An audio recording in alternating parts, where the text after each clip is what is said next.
Mahlabezulu, Mthwakazi siyamemeza silo inkosi ubulelani lobhengula kaMzilikazi. Sithi sondela Mthwakazi sakheni isiphala senkosi. Mthwakazi, uyini umuzi wendoda onganaso isiphala? Uyini umndeni ovunele siswini isivuno singangenanga esiphaleni? Umthwakazi usuphenduka inhlekisa, abafelokazi balala bedlusizi belehlise ngezinyembezi. Abanamandla basonga izandla ngokuswela inhlanyelo. Intandane zincatshwa ziphila ngumfula ngokuzama impilo besemba igolide.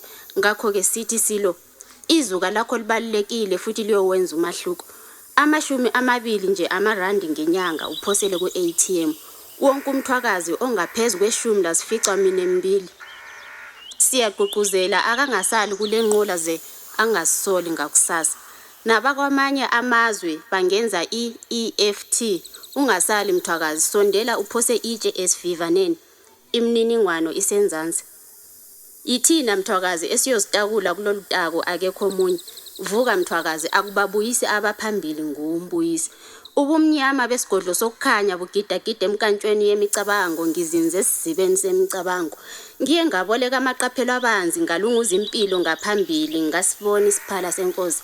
Ngasibona sivusa ithemba likhanyisa indlela zomthwakazi zibaholela empilweni engcono. Ngasibona isiphala senkosi siqeda isilokozane somunyu.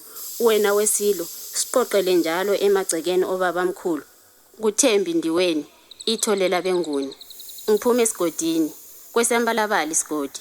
Mibili imfule ngiyiphuzayo ethe wathalala amadwala kunsezi kwasengathi into yamabomo kade besazi umvela inqangi. Ngehle ngaye phela unsezi uzongilahlela kwesikhulu lesiba sikaMzingwane. Ngiyimbongikazi yoMthwakazi.